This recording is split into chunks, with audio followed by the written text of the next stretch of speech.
संभावना जिसनों ਅਸੀਂ प्रोबेबिलिटी ਕਹਿੰਦੇ ਹਾਂ पंजाब स्कूल एजुकेशन कोड। ਅਸੀਂ ਕੀ ਲਿਖਿਆ संभावना ਇਹ ਇੱਕ ਪ੍ਰਯੋਗਿਕ ਪ੍ਰਕਿਰਿਆ ਹੈ ਜੋ ਵਾਸਤਵਿਕ ਪ੍ਰਯੋਗਾਂ ਤੇ ਆਧਾਰਿਤ ਹੁੰਦੀ ਹੈ। ਦੋ ਸ਼ਬਦ ਨੇ ਸਾਡੇ ਪ੍ਰਯੋਗਿਕ ਪ੍ਰਕਿਰਿਆ ਅਤੇ ਵਾਸਤਵਿਕ ਪ੍ਰਯੋਗ। ਵਾਸਤਵਿਕ ਦਾ मतलब ਕੀ ਹੈ ਕਿ ਉਹ ਘਟਨਾ ਜੋ ਅਸਲ ਵਿੱਚ ਵਾਪਰ ਰਹੀਆਂ ਨੇ ਸਾਡੇ ਜੀਵਨ ਦੇ ਵਿੱਚ ਬਹੁਤ ਸਾਰੀਆਂ ਇਸ ਤਰ੍ਹਾਂ ਦੀਆਂ ਘਟਨਾਵਾਂ ਜੋ ਰੋਜ਼ ਰੋਜ਼ਾਨਾ ਜੀਵਨ ਵਿੱਚ ਵਾਪਰਦੀਆਂ ਹਨ। ਉਹਨਾਂ ਘਟਨਾਵਾਂ ਨੂੰ ਜਦੋਂ ਵੀ ਅਸੀਂ ਐਕਸਪੈਰੀਮੈਂਟ ਕਰਦੇ ਹਾਂ ਪ੍ਰੈਕਟੀਕਲੀ ਵੇਖਦੇ ਹਾਂ ਕਿ ਅਸੀਂ ਕਿਸੇ ਕੰਮ ਨੂੰ ਕੀਤਾ ਉਹ ਕੰਮ ਹੋਇਆ ਜਾਂ ਨਹੀਂ ਹੋਇਆ ਜਾਂ ਉਹ ਕੰਮ ਕਿੰਨੀ ਵਾਰੀ ਸਕਸੈਸਫੁਲ ਰਿਹਾ ਜਾਂ ਕਿੰਨੀ ਵਾਰੀ ਅਨਸਕਸੈਸਫੁਲ ਰਿਹਾ ਉਸ ਨੂੰ ਅਸੀਂ ਕੀ ਬੋਲਦੇ ਹਾਂ ਸੰਭਾਵਨਾ। ਇਸ ਤੋਂ ਬਾਅਦ ਕੋਈ ਸ਼ਬਦ ਲਿਖੇ ਹਨ। ਪਹਿਲਾ ਸ਼ਬਦ ਲਿਖਿਆ ਹੈ ਰੈਂਡਮ ਜਿਸਨੂੰ ਅਸੀਂ ਕਹਿੰਦੇ ਹਾਂ ਅਚਨਚੇਤ। ਮੰਨ ਲਓ ਕਿ ਸਾਡੇ ਕੋਲ ਤਾਸ਼ ਦੇ ਪੱਤੇ ਦਿੱਤੇ ਗਏ ਹਨ। ਹੁਣ ਇਹ ਤਾਸ਼ ਦੇ ਪੱਤੇ ਇਸ ਤਰ੍ਹਾਂ ਮਤਲਬ ਕਿ ਤੁਹਾਡੇ ਸਾਹਮਣੇ ਖੋਲ ਦਿੱਤੇ ਜਾਂਦੇ ਹਨ।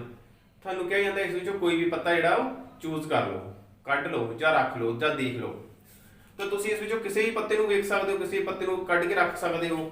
ਮੰਨ ਲਓ ਕਿ ਤੁਹਾਡੇ ਕੋਲ ਸਾਰੇ ਪੱਤਿਆਂ ਦੇ ਜੋ ਚਾਂਸਸ ਨੇ ਉਹ ਕੀ ਆ ਬਰਾਬਰ ਹੋਣਗੇ ਤੁਸੀਂ ਕਿਸੇ ਵੀ ਪੱਤੇ ਨੂੰ ਕੱਢ ਕੇ ਰੱਖ ਸਕਦੇ ਹੋ। ਇਸ ਨੂੰ ਕਿਹਾ ਜਾਵੇਗਾ ਰੈਂਡਮ। ਫਿਰ ਸਾਡੇ ਕੋਲ ਸ਼ਬਦ ਆਉਂਦਾ ਹੈ ਬਾਇਸਡ ਜਿਸ ਨੂੰ ਅਸੀਂ ਬੋਲਦੇ ਹਾਂ ਪੱਖਪਾਤ। ਪੱਖਪਾਤ ਦੇ ਵਿੱਚ ਕੀ ਹੁੰਦਾ ਆ ਕਿ ਇੱਕ ਚੀਜ਼ ਨੂੰ ਦੂਸਰੀ ਦੇ ਨਾਲੋਂ ਅਲੱਗ ਸਮਝਿਆ ਜਾਂਦਾ ਹੈ।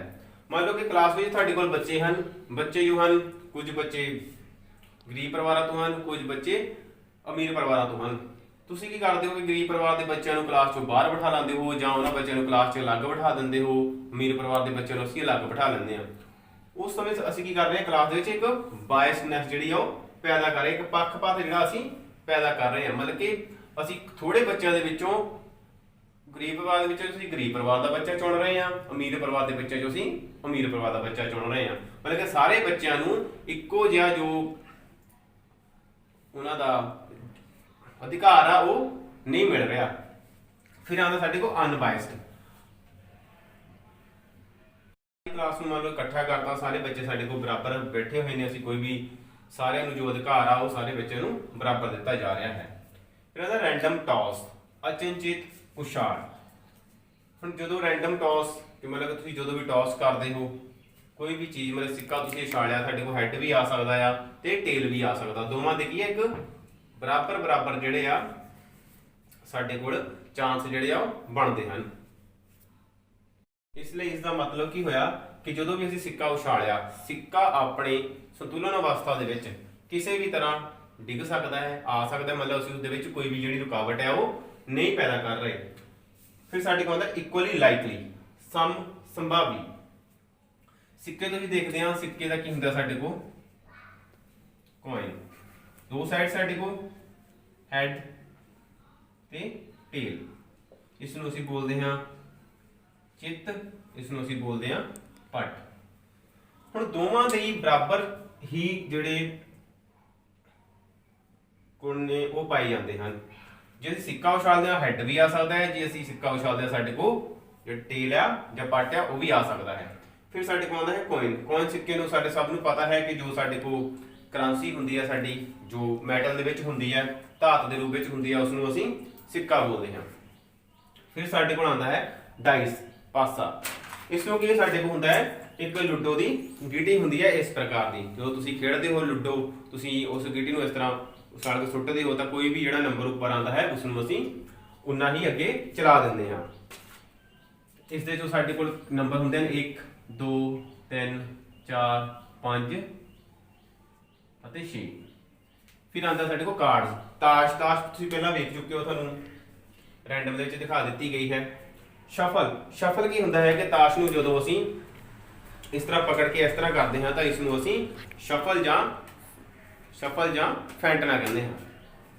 ਇਸ ਤੋਂ ਬਾਅਦ ਸਾਡੇ ਕੋਲ ਆਉਂਦਾ ਹੈ ਇਵੈਂਟ ਘਟਨਾ।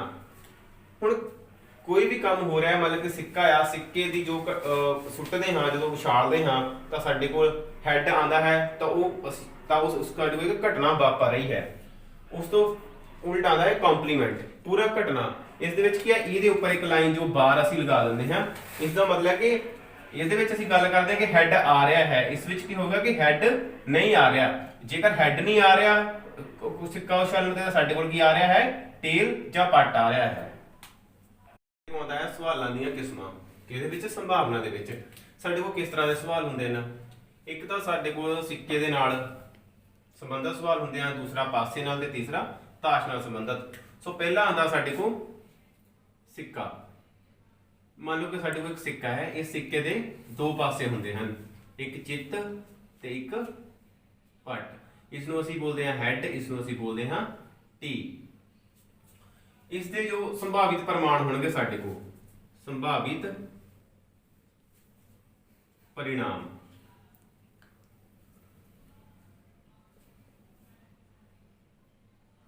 ਜਾਂ ਸੈਂਪਲ ਸਪੇਸ।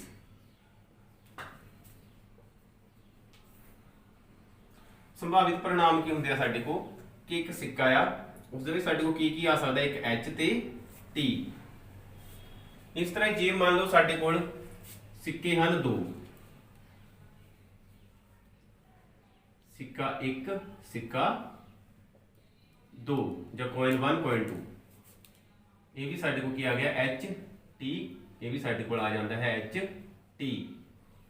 ਹੁਣ ਇਸ ਦੇ ਸੰਭਾਵਿਤ परिणाम ਅਸੀਂ ਕਿਸ ਤਰ੍ਹਾਂ ਲਿਖਦੇ ਹਾਂ, ਸੰਭਾਵਿਤ परिणाम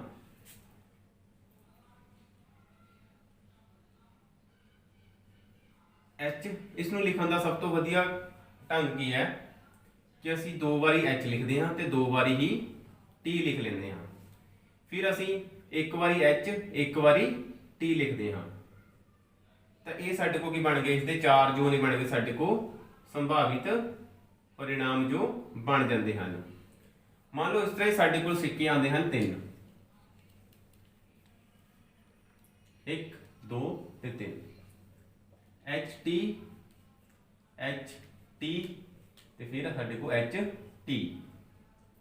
ਹੁਣ ਸਾਡੇ ਕੋਲ ਤਿੰਨ ਸਿੱਕੇ ਆ ਗਏ, ਅਸੀਂ ਪਹਿਲਾਂ ਤਿੰਨੋਂ ਚਾਰ ਵਾਰੀ H ਲਿਖਦੇ ਹਾਂ, ਫਿਰ ਅਸੀਂ ਚਾਰ ਵਾਰੀ T ਲਿਖ ਲੈਂਦੇ ਹਾਂ। ਹੁਣ ਇਸ ਦਾ ਅਸੀਂ ਅੱਧ ਕਰ ਲੈਣਾ ਹੈ, 4 ਦਾ ਅੱਧ 2, ਹੁਣ ਅਸੀਂ ਦੋ ਵਾਰੀ H ਲਿਖਾਂਗੇ, ਦੋ ਵਾਰੀ T ਲਿਖਾਂਗੇ।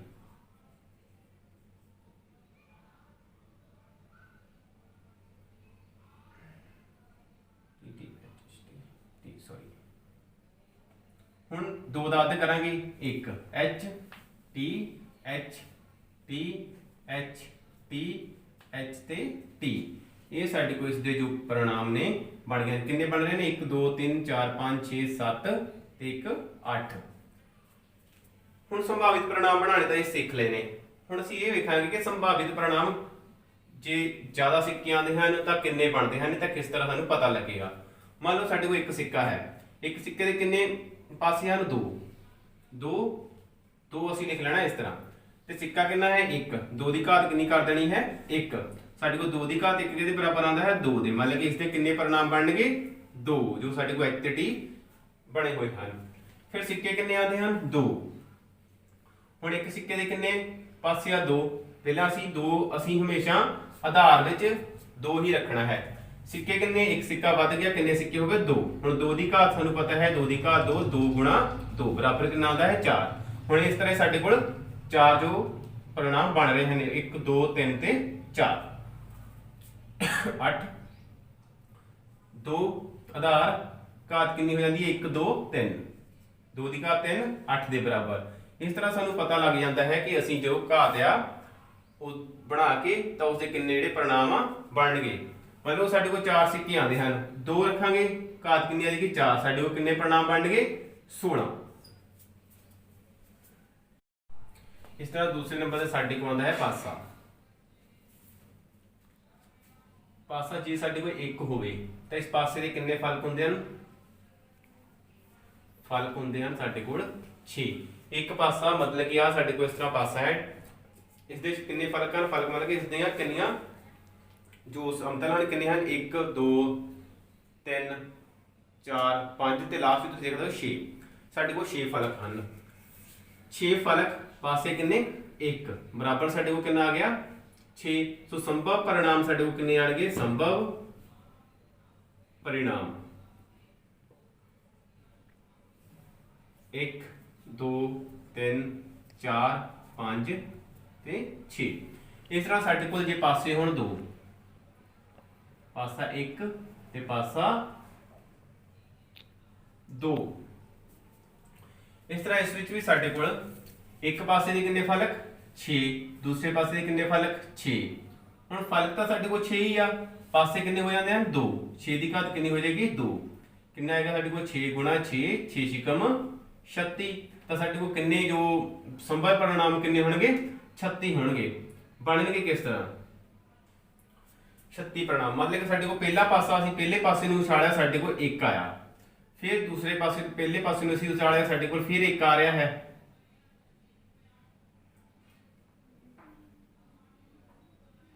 ਇਸ ਦਾ ਮਤਲਬ ਕਿ ਅਸੀਂ ਇੱਕ ਪਾਸੇ ਨੂੰ 6 ਵਾਰ ਉਛਾਲਣਾ ਹੈ ਤੇ ਦੂਸਰੇ ਪਾਸੇ ਨੂੰ ਵੀ 6 ਵਾਰ ਹੀ। ਪਹਿਲੇ ਪਾਸੇ ਨੂੰ ਅਸੀਂ ਉਛਾਲ ਰਹੇ ਹਾਂ 1, ਦੂਸਰੀ ਵਾਰ ਉਛਾਲਿਆ 1, ਫਿਰ 1, ਫਿਰ ਸਾਡੇ ਕੋਲ 1 ਆਂਦਾ, ਫਿਰ ਸਾਡੇ ਕੋਲ 1 ਆਂਦਾ, 1 2 3 4 5, ਫਿਰ ਅਸੀਂ ਉਛਾਲਦੇ ਹਾਂ, ਫਿਰ ਸਾਡੇ ਕੋਲ 1 ਆ ਰਿਹਾ ਹੈ। इस तरह असी दूसरे पासे ਨੂੰ ਉਛਾਲਿਆ ਸਾਡੇ ਕੋਲ 1 आ गया, दूसरे ਤੇ ਅਸੀਂ ਨੰਬਰ ਨੂੰ ਬਦਲਦੇ ਜਾਵਾਂਗੇ 2 3 4 5 ਤੇ 6। ਇਸ ਤਰ੍ਹਾਂ ਫਿਰ ਸਾਡੇ ਕੋਲ ਆਏਗਾ। ਹੁਣ ਪਹਿਲੇ ਫਲਕ ਤੇ ਪਹਿਲਾ ਪਾਸੇ ਤੇ 1 1 ਆ ਰਿਹਾ, ਹੁਣ ਦੂਸਰੀ ਵਾਰੀ ਪਹਿਲੇ ਪਾਸੇ ਤੇ ਅਸੀਂ 2 2 ਆਵੇਗਾ 2 1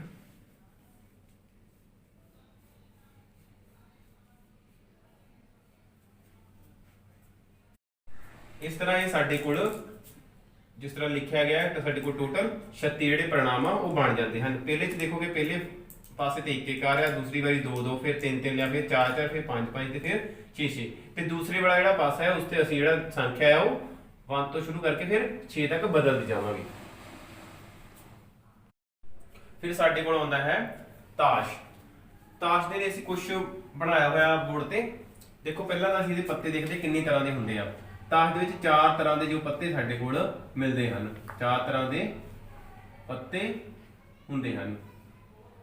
ਕਿਹੜੇ ਕਿਹੜੇ ਹੁੰਦੇ ਨੇ? ਪਹਿਲਾ ਕਿ ਸਾਡੇ ਕੋਲ ਚਿੜੀਆ ਜੋ ਕਿ ਕਾਲੇ ਰੰਗ ਦਾ ਹੁੰਦਾ ਹੈ, ਹੁਕਮ ਜੋ ਸਾਡੇ ਕੋਲ ਕਾਲੇ ਰੰਗ ਦਾ ਹੁੰਦਾ ਹੈ, ਨਾਲ ਲਿਖਿਆ ਹੈ ਕਲੱਬ ਸਪੀਡ। ਪਾਨ ਇਸ ਨੂੰ ਹਾਰਟ ਬੋਲਦੇ ਹਾਂ ਕਿਉਂਕਿ ਸਾਡੇ ਕੋਲ ਲਾਲ ਰੰਗ ਦਾ ਹੁੰਦਾ ਹੈ। ਇਸ ਤਰ੍ਹਾਂ ਸਾਡੇ ਕੋਲ ਇੱਟ ਹੁੰਦੀ ਹੈ ਜਿਸ ਨੂੰ ਅਸੀਂ ਡਾਇਮੰਡ ਵੀ ਕਹਿੰਦੇ ਹਾਂ, ਸਾਡੇ ਕੋਲ ਲਾਲ ਰੰਗ ਦਾ ਹੁੰਦਾ ਹੈ। ਤੇ ਇਸ ਵਿੱਚ ਸਾਡੇ ਕੋਲ ਕੁਝ ਉਹ ਪੱਤੇ ਹੁੰਦੇ ਆ ਜਿਨ੍ਹਾਂ ਤੇ ਸਾਡੇ ਕੋਲ ਕੁਝ ਨਾ ਕੁਝ ਜਿਹੜੀਆਂ ਸ਼ਕਲਾਂ ਜਾਂ ਚਿੱਤਰ ਜੋ ਬਣੇ ਹੁੰਦੇ ਹਨ। ਜਿਸ ਤਰ੍ਹਾਂ ਕਿ ਬਾਦਸ਼ਾਹ ਕਿੰਗ ਜਿਸ ਨੂੰ ਕੀ ਲਿਖਦੇ ਹਾਂ, ਬੇਗਮ ਕੁਈਨ ਕਿਉਂ ਲਿਖਿਆ ਹੁੰਦਾ ਪੱਤੇ ਤੇ। ਫਿਰ ਆਉਂਦਾ ਸਾਡੇ ਕੋਲ ਗੋਲਾ ਜਿਸ ਨੂੰ ਅਸੀਂ ਜੈਕ ਬੋਲਦੇ ਹਾਂ, ਜੇ ਲਿਖਿਆ ਹੁੰਦਾ ਹੈ। ਇਸ ਤਰ੍ਹਾਂ ਜੋ ਸਾਡੇ ਕੋਲ ਇਹ 4 ਪੱਤੇ ਹਨ, ਇਹ ਸਾਡੇ ਕੋਲ ਕਿਹੜੇ ਪੱਤੇ ਹਨ? Face card. ਇਹ ਸਾਡੇ ਕੋਲ ਕਿੰਨੇ ਹੁੰਦੇ ਹਨ? 4 ਇਹ ਹੁੰਦੇ ਹਨ, 4 ਇਹ ਹੁੰਦੇ ਹਨ, 3 ਇਹਦੇ ਵਿੱਚ ਹੁੰਦੇ ਹਨ, 3 ਸਾਡੇ ਕੋਲ ਇਹਦੇ ਵਿੱਚ ਹੁੰਦੇ ਹਨ, 3 ਇਹਦੇ ਵਿੱਚ ਤੇ 3 ਇਹਦੇ ਵਿੱਚ ਹੁੰਦੇ ਹਨ। ਫਿਰ ਅਸੀਂ ਉਹਦੇ ਤਾਸ਼ ਤੇ। ਤਾਸ਼ ਦੇ ਵਿੱਚ ਸਾਡੇ ਕੋਲ ਜੋ ਟੋਟਲ ਪੱਤੇ ਨੇ ਸਾਡੇ ਕੋਲ ਕਿੰਨੇ ਹੁੰਦੇ ਹਨ? 52 ਪੱਤੇ ਹੁੰਦੇ ਹਨ। ਇਸ ਨੂੰ ਅਸੀਂ 2 ਭਾਗਾਂ ਵਿੱਚ ਵੰਡ ਦਿੰਦੇ ਹਾਂ। ਇੱਕ ਭਾਗ ਸਾਡੇ ਕੋਲ ਇੱਧਰ ਰਹਿ ਜਾਂਦਾ ਹੈ, ਇੱਕ ਭਾਗ ਸਾਡੇ ਕੋਲ ਇਸ ਸਾਈਡ ਤੇ। ਇਸ ਸਾਈਡ ਤੇ ਕਾਲੇ ਪੱਤੇ ਲਏ ਹਨ ਅਸੀਂ, ਦੂਸਰੇ ਪਾਸੇ ਲਾਲ ਪੱਤੇ ਲਏ ਹਨ। ਇਸ ਦੇ 2 ਭਾਗ ਬਣਾਏ, ਮਤਲਬ ਕਿ ਇਸ ਨੂੰ 2 ਨਾਲ ਭਾਗ ਕੀਤਾ, ਸਾਡੇ ਕੋਲ ਆ ਜਾਂਦਾ ਹੈ 26। ਇਹਦਾ ਮਤਲਬ ਕਿ ਸਾਡੇ ਕੋਲ 26 ਪੱਤੇ ਜੋ ਹੁੰਦੇ ਹਨ ਉਹ ਕਾਲੇ ਹੁੰਦੇ ਹਨ ਤੇ 26 ਪੱਤੇ ਜੋ ਹੁੰਦੇ ਹਨ ਸਾਡੇ ਕੋਲ ਲਾਲ ਹੁੰਦੇ ਹਨ। ਇਸ ਤਰ੍ਹਾਂ ਕਾਲੇ ਪੱਤੇ ਸਾਡੇ ਕੋਲ ਫਿਰ 2 ਤਰ੍ਹਾਂ ਦੇ ਹੁੰਦੇ ਹਨ, ਜਿਸ ਤਰ੍ਹਾਂ ਅਸੀਂ ਉੱਧਰ ਵੀ ਵੇਖ ਚੁੱਕੇ ਹਾਂ, ਚਿੜੀਆ ਤੇ ਹੁਕਮ। ਹੁਣ 26 ਨੂੰ ਫਿਰ ਅਸੀਂ 2 ਨਾਲ ਭਾਗ ਦਿੰਦੇ ਹਾਂ, ਸਾਡੇ ਕੋਲ ਆ ਜਾਂਦਾ ਹੈ 13। ਇਸ ਲਈ 13 ਪੱਤੇ ਸਾਡੇ ਕੋਲ ਚਿੜੀਏ ਦੇ ਹੁੰਦੇ ਹਨ ਤੇ 13 ਹੀ ਪੱਤੇ ਸਾਡੇ ਕੋਲ ਹੁਕਮ ਦੇ ਹੁੰਦੇ ਹਨ। ਇਸ ਤਰ੍ਹਾਂ ਸਾਡੇ ਕੋਲ 13 ਪਾਨ ਦੇ ਪੱਤੇ ਤੇ 13 ਪੱਤੇ ਇੱਟ ਦੇ। ਫਿਰ ਅਸੀਂ ਲਿਖਿਆ ਕੇ ਕਿਊ ਜੇ। ਇਹ ਚਿੜੀਏ ਦੇ ਵਿੱਚ ਸਾਡੇ ਕੋਲ 3 ਜੋ ਚਿੱਤਰ ਪੱਤੇ ਹੁੰਦੇ ਹਨ, 3 ਪੱਤੇ। ਇਸ ਤਰ੍ਹਾਂ ਹੀ 3 ਪੱਤੇ ਸਾਡੇ ਕੋਲ ਹੁਕਮ ਵਿੱਚ ਹੁੰਦੇ ਹਨ, ਇਸ ਤਰ੍ਹਾਂ ਹੀ ਸਾਡੇ ਕੋਲ ਪਾਨ ਦੇ ਵਿੱਚ, ਇਸ ਤਰ੍ਹਾਂ ਹੀ ਸਾਡੇ ਕੋਲ ਇੱਟ ਦੇ ਵਿੱਚ ਹੁੰਦੇ ਹਨ। ਇਹਨਾਂ ਨੂੰ ਅਸੀਂ ਚਿੱਤਰ ਪੱਤੇ ਬੋਲਦੇ ਹਾਂ, ਚਿੱਤਰ ਪੱਤੇ। Face card. ਫਿਰ ਸਾਡੇ ਕੋਲ ਆਉਂਦਾ ਹੈ ਯੱਕਾ, ਜਿਸ ਤੇ ਸਾਡੇ ਕੋਲ ਏ ਬਣੀ ਹੁੰਦੀ ਹੈ। ਸਾਰੇ ਚਿੜੀਏ ਹੁਕਮ ਪਾਨ ਇੱਟ ਸਾਰਿਆਂ ਦੇ ਵਿੱਚ ਸਾਡੇ ਕੋਲ ਇੱਕ ਇੱਕ ਯੱਕਾ ਜਾਂ ਏਸ ਸਾਡੇ ਕੋਲ ਹੁੰਦਾ ਹੈ। ਇਹ ਸਾਡੇ ਕੋਲ ਕਿੰਨੇ ਹੁੰਦੇ ਹਨ? ਟੋਟਲ ਤਾਸ਼ ਦੇ ਵਿੱਚ ਸਾਡੇ ਕੋਲ 4 ਜੋ ਸਾਡੇ ਕੋਲ ਜੱਕੇ ਹੁੰਦੇ ਹਨ। ਇਸ ਤਰ੍ਹਾਂ ਸਾਡੇ ਕੋਲ ਟੋਟਲ ਜਿਹੜੇ ਫੇਸ ਕਾਰਡ ਕਿੰਨੇ ਬਣ ਜਾਂਦੇ ਹਨ? ਦੇਖੋ ਇੱਕ ਦੇ ਵਿੱਚ 3 ਹਨ, ਸਾਡੇ ਕੋਲ 4 ਤਰ੍ਹਾਂ ਦੇ ਪੱਤੇ ਦਿੱਤੇ ਗਏ ਹਨ। 3 ਸਾਡੇ ਕੋਲ ਇੱਕ ਦੇ ਵਿੱਚ ਹੁੰਦੇ ਹਨ, 4 ਤਰ੍ਹਾਂ ਦੇ ਸਾਡੇ ਕੋਲ ਪੱਤੇ ਹਨ, 4 ਤੀਏ 12। ਸਾਡੇ ਕੋਲ ਟੋਟਲ ਜਿਹੜੇ ਸਾਡੇ ਕੋਲ ਫੇਸ ਕਾਰਡ ਆ ਜੋ ਚਿੱਤਰ ਪੱਤੇ ਆ ਉਹ ਕਿੰਨੇ ਬਣ ਗਏ ਹਨ? ਚਿੱਤਰ ਪੱਤੇ ਟੋਟਲ 12 ਹੋ ਗਏ ਹਨ। 12 ਪੱਤੇ ਸਾਡੇ ਕੋਲ ਇਹ ਹੋ ਜਾਂਦੇ ਹਨ ਚਿੱਤਰ ਪੱਤੇ, 4 ਸਾਡੇ ਕੋਲ ਜੱਕੇ ਆ ਜਾਂਦੇ ਹਨ। ਤੇ ਬਾਕੀ ਸਾਡੇ ਕੋਲ ਕਿਹੜੇ ਪੱਤੇ ਹੁੰਦੇ ਹਨ? ਬਾਕੀ ਸਾਡੇ ਕੋਲ ਸਾਰਿਆਂ ਦੇ ਵਿੱਚ ਇੱਕ ਸਾਡੇ ਕੋਲ 2, 3 4 5 6 7 8 9 10 ਜਿਹੜੇ ਪੱਤੇ ਸਾਡੇ ਕੋਲ ਹੁੰਦੇ ਹਨ। ਹੁਣ ਇਹ ਪੱਤੇ ਕਿੰਨੇ ਬਣ ਗਏ 1 2 3 4 5 6 7 8 ਤੇ 1 9। ਹੁਣ ਇਹ ਜਿਹੜੇ 9 ਪੱਤੇ ਸਾਡੇ ਕੋਲ ਚਿੜੀਏ ਦੇ ਵਿੱਚ ਵੀ 9 ਪੱਤੇ ਹੁੰਦੇ ਹਨ ਸਾਡੇ ਕੋਲ ਵਾਲੇ प्लस 9 पत्ते इत्थे हुंदे हैं 9 इधर हुंदे हैं 9 ही पत्ते इधर प्लस हुंदे हैं ते 9 ही इधर 9 चौका 36 36 पत्ते साडे कोल ये जुड़दे हैं 6 4 10 ते 2 12 3 4 5 साडे कोल इस तरह टोटल जिहड़े 52 पत्ते हो जांदे हैं। फिर असीं लिखिआ संभावना नाल संबंधित कुछ तत्थ। पहला लिखिआ सी जिस घटना दा वापरना निश्चित ਜਾਂ ਸੰਭਵ ਹੋਵੇ ਉਹਦੀ ਜਿਹੜੀ ਸੰਭਾਵਨਾ ਸਾਡੇ ਕੋਲ ਕਿੰਨੀ ਹੋਵੇਗੀ ਸੰਭਾਵਨਾ ਸਾਡੇ ਕੋਲ ਹੋਵੇਗੀ ਬਰਾਬਰ 1 ਮਤਲਬ ਕਿ ਉਹ ਘਟਨਾ ਜੋ ਵਾਪਰ ਰਹੀ ਆ ਘਟਨਾ ਨੂੰ ਅਸੀਂ ਕੀ ਲਿਖਦੇ ਆ e ਮਤਲਬ ਕਿ ਇੱਥੇ ਕੀ ਪ੍ਰੋਬੇਬਿਲਿਟੀ e ਕੀ ਹੋਊਗੀ ਸਾਡੇ ਕੋਲ ਬਰਾਬਰ 1। ਫਿਰ ਲਿਖਿਆ ਜਿਸ ਘਟਨਾ ਦਾ ਵਾਪਰਨਾ ਨਿਸ਼ਚਿਤ ਜਾਂ ਸੰਭਵ ਨਾ ਹੋਵੇ ਇਸ ਦੀ ਸੰਭਾਵਨਾ ਕੀ ਆਂਦੀ ਸਾਡੇ ਕੋਲ ਸੰਭਾਵਨਾ ਬਰਾਬਰ 0। ਹੁਣ ਇਸ ਦੇ ਵਿੱਚ ਕੀ ਆ ਘਟਨਾ ਵਾਪਰ ਰਹੀ ਆ ਮਤਲਬ ਕਿ ਜੇ ਅਸੀਂ ਕਹੀਏ ਕਿ ਹੁਣ ਇਸ ਸਮੇਂ ਕਰੋਨਾ ਵਾਲੀ ਬਿਮਾਰੀ ਜਿਹੜੀ ਚੱਲ ਰਹੀ ਹੈ ਇਸ ਦੀ ਸੰਭਾਵਨਾ ਵੀ ਹੋਵੇਗੀ ਹਾਂਜੀ ਚੱਲ ਰਹੀ ਆ ਕੀ ਹੋਗੀ ਇੱਕ ਇਹਦੇ ਚ ਇੱਕ ਹੋਵੇਗੀ। ਦੂਸਰੀ ਜੇ ਅਸੀਂ ਕਹੀਏ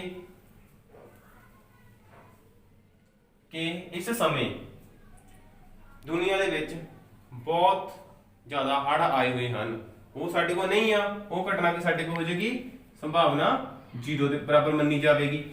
ਇਸ ਤਰ੍ਹਾਂ ਇਸ ਦੇ ਵਿੱਚ ਕੀ ਹੋਊਗਾ ਜਦੋਂ ਘਟਨਾ ਨਾ ਹੋਵੇ ਨਾ ਦੀ ਗੱਲ ਕਰਨੀ ਅਸੀਂ e ਲਿਖ ਕੇ e ਦੇ ਉੱਪਰ ਇੱਕ ਲਾਈਨ ਲਗਾਉਂਦੇ ਆ e ਬਾਰ ਜੋ ਸਾਡੇ ਕੋਲ ਹੋਊਗੀ ਮੰਨ ਕੇ ਚੱਲਦੇ ਅਸੀਂ ਜੇ ਸੰਭਾਵਨਾ 0 ਦੇ ਬਰਾਬਰ ਹੁੰਦੀ ਹੈ। ਫਿਰ ਅਸੀਂ ਆਉਂਦੇ ਆ ਸੰਭਾਵਨਾ ਦੇ ਕਿੱਥੇ ਤੋਂ ਕਿੱਥੇ ਤੱਕ ਚੱਲਦੀ ਹੈ P E ਇਸ ਵਿੱਚ ਕਿ ਸਾਡੇ ਕੋਲ ਜਿਹੜੀ ਸੰਭਾਵਨਾ ਹੁੰਦੀ ਹੈ ਕੀ ਦੱਸਿਆ ਕਿ ਕੋਈ 0 ਤੋਂ ਵੱਡੀ ਹੁੰਦੀ ਹੈ ਜਾਂ 0 ਦੇ ਬਰਾਬਰ ਹੁੰਦੀ ਹੈ ਜਾਂ ਫਿਰ 1 ਤੋਂ ਘੱਟ ਹੁੰਦੀ ਹੈ ਤੇ 1 ਦੇ ਬਰਾਬਰ ਹੁੰਦੀ ਹੈ। ਫਿਰ ਸਾਡੇ ਕੋਲ ਆਉਂਦਾ ਹੈ ਸੰਭਾਵਨਾ ਦਾ ਸੂਤਰ। ਸੰਭਾਵਨਾ ਵੈਕਟਰ ਵਿੱਚ ਲਿਖਾਂਗੇ e ਦਾ ਮਤਲਬ ਇਵੈਂਟ ਜਾਂ ਘਟਨਾ ਜੋ ਵੀ ਵਾਪਰ ਰਹੀ ਹੈ ਉਹ ਇੱਥੇ ਲਿਖੀ ਜਾਂਦੀ ਹੈ ਕੁੱਲ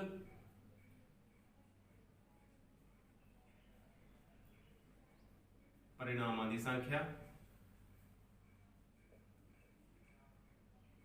ऊपर आऊगा साडे को अनुकूल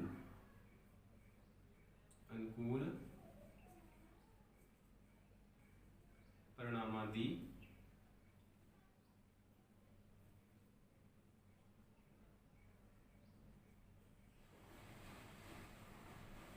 की संख्या। ਹੁਣ ਇਹ ਅਨੁਕੂਲ परिणाम ਕੀ ਹਨ ਤੇ ਕੁੱਲ परिणाम ਕੀ ਹਨ। ਮੰਨ ਲਓ ਸਾਡੇ ਇੱਕ ਪਾਸਾ ਦਿੱਤਾ ਹੈ ਪਾਸੇ ਦੇ परिणाम ਸਾਨੂੰ ਪਤਾ ਕੀ ਹੁੰਦੇ ਹਨ 1 2 3 4 5 ਤੇ 6। ਮੰਨ ਲਓ ਤੁਹਾਨੂੰ ਕਿਹਾ ਜਾਂਦਾ ਕਿ ਜਦੋਂ ਪਾਸਾ ਸੁੱਟਿਆ ਜਾਂਦਾ ਹੈ ਕਿ ਦੱਸੋ ਉਦੋਂ 4 ਆਉਣ ਦੀ ਸੰਭਾਵਨਾ ਕੀ ਹੈ ਕੀ ਆਉਣ ਦੀ 4 ਆਉਣ ਦੀ ਸੰਭਾਵਨਾ। ਹੁਣ 4 ਆਉਣ ਦੀ ਸੰਭਾਵਨਾ ਕੁੱਲ परिणाम ਕਿੰਨੇ ਹੁੰਦੇ ਸਾਡੇ ਕੋਲ 6। ਦੇਖੋ ਜਿੰਨੇ ਵੀ परिणाम ਬਣ ਰਹੇ ਨੇ ਜਿੰਨੇ ਜੋ ਵੀ ਚੀਜ਼ ਉਸ ਵਿੱਚ ਆ ਸਕਦੀ ਹੈ ਉਹ ਕੀ ਸਾਡੇ ਕੋਲ ਹੋ ਜਾਂਦਾ ਹੈ ਕੁੱਲ परिणाम ਜੋ ਸਾਡੇ ਕੋਲ 6 ਹਨ।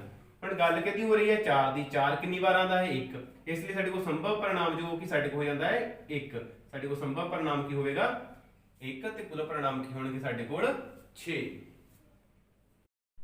ਫਿਰ ਸਾਡੇ ਕੋਲ ਚੌਥੇ ਨੰਬਰ ਤੇ ਕੀ ਆਉਂਦਾ ਹੈ ਅਸੀਂ ਕੀਤਾ ਹੈ ਕਿ ਸੰਭਾਵਨਾ ਜਿਸ ਚੀਜ਼ ਦੀ ਸੰਭਾਵਨਾ ਹੋਵੇ ਉਹ ਸੰਭਾਵਨਾ ਕੀ ਹੁੰਦੀ ਹੈ 1 ਤੇ ਜਿਸ ਦੀ ਨਾ ਹੋਵੇ ਉਹ ਕੀ ਹੁੰਦੀ ਸਾਡੇ ਕੋਲ 0। ਹੁਣ ਅਸੀਂ ਵੇਖਦੇ ਹਾਂ ਜਦੋਂ ਅਸੀਂ ਇਹਨਾਂ ਦੋਵਾਂ ਨੂੰ ਘਟਨਾ ਦੇ ਵਾਪਰਨ ਨੂੰ ਅਤੇ ਘਟਨਾ ਦੇ ਨਾ ਵਾਪਰਨ ਨੂੰ ਅਸੀਂ ਜੋੜ ਦਿੰਦੇ ਹਾਂ ਸੰਭਵ ਅਤੇ ਅਸੰਭਵ ਚੀਜ਼ ਨੂੰ ਜੋੜਿਆ ਜਾਂਦਾ ਹੈ ਇਹ ਕਿੰਨੀ ਹੈ ਸਾਡੇ ਕੋਲ 1 ਤੇ ਦੂਸਰੀ ਸਾਡੇ ਕੋਲ ਕੀ ਹੈ 0 ਤਾਂ ਆਨਸਰ ਕੀ ਆਉਂਦਾ ਸਾਡੇ ਕੋਲ 1 ਆ ਜਾਂਦਾ ਹੈ। ਇਸ ਲਈ ਜੇ ਸਾਡੇ ਕੋਲ ਮੰਨ ਲਓ ਕਿ ਇਸ ਦੀ ਸੰਭਾਵਨਾ ਦਿੱਤੀ ਹੈ 1 ਤੇ ਸਾਨੂੰ ਪਤਾ ਕਰਨ ਨੂੰ ਕਿਹਾ ਕਿ ਸੰਭਾਵਨਾ ਪਤਾ ਕਰੋ ਘਟਨਾ ਦੇ ਨਾ ਵਾਪਰਨ ਦੀ ਤਾਂ ਅਸੀਂ ਕੀ ਕਰਨਾ ਹੈ ਅਸੀਂ ਇਹ ਵਾਲੀ ਘਟਨਾ ਪਤਾ ਕਰਨ ਦੇ ਲਈ ਇੱਕ ਦੇ ਵਿੱਚੋਂ ਅਸੀਂ ਇਸ ਦੇ ਹੋਣ ਦੀ ਘਟਨਾ ਨੂੰ, ਇਸ ਦੇ ਸੰਭਵ ਦੀ ਘਟਨਾ ਨੂੰ ਅਸੀਂ ਮਾਈਨਸ ਕਰ ਦਿੰਦੇ ਹਾਂ। ਸਾਡੇ ਕੋਲ ਕੀ ਆਉਂਦਾ ਹੈ 1 ਮਾਈਨਸ, ਹੁਣ ਘਟਨਾ ਦੇ ਵਾਪਰਨ ਦੀ ਕੀ ਸੀਗੀ ਘਟਨਾ ਸਾਡੇ ਕੋਲ, ਘਟਨਾ ਦੇ ਜੋ ਵਾਪਰਨ ਦੀ ਸੰਭਾਵਨਾ ਸਾਡੇ ਕੋਲ ਕਿੰਨੀ ਹੈ 1, 1 ਮਾਈਨਸ 1 ਸਾਡੇ ਕੋਲ ਕੀ ਆ ਜਾਂਦਾ ਹੈ 0 ਆ ਜਾਂਦਾ ਹੈ। ਇਸ ਤਰ੍ਹਾਂ ਮੰਨ ਲਓ ਸਾਡੇ ਕੋਲ ਦਿੱਤਾ ਹੈ p e ਦੀ ਬਾਰ, ਘਟਨਾ ਦਾ ਨਾ ਵਾਪਰਨਾ, ਸੰਭਾਵਨਾ 0 ਦਿੱਤੀ ਹੈ, ਸਾਨੂੰ ਪਤਾ ਕਰਨ ਨੂੰ ਦਿੱਤਾ ਗਿਆ ਕਿ ਘਟਨਾ ਦੇ ਵਾਪਰਨ ਦੀ ਸੰਭਾਵਨਾ ਦੱਸੋ। ਹੁਣ ਅਸੀਂ ਇਹਨੂੰ ਪਤਾ ਕਰਨਾ ਹੈ, ਕੀ ਕਰਦੇ ਹਾਂ ਅਸੀਂ ਫਿਰ ਇੱਕ ਦੇ ਵਿੱਚੋਂ ਕੀ ਕਰਾਂਗੇ, ਜੋ ਘਟਨਾ ਸਾਡੇ ਕੋਲ ਨਾ ਹੋਣ ਦੀ ਦਿੱਤੀ ਗਈ ਹੈ, ਹੁਣ ਅਸੀਂ ਇਸ ਨੂੰ ਮਾਈਨਸ ਕਰ ਦਾਂਗੇ। ਸਾਡੇ ਕੋਲ ਕੀ ਆਂਦਾ ਹੈ 1 0 ਬਰਾਬਰ ਕੀ ਆ ਜਾਂਦਾ ਹੈ 1 ਆ ਜਾਂਦਾ ਹੈ। ਇਸ ਲਈ ਇਹਨਾਂ ਦੋਵਾਂ ਦਾ ਜੋੜ ਸਾਡੇ ਕੋਲ ਕੀ ਹੁੰਦਾ ਹੈ 1 ਦੇ ਬਰਾਬਰ।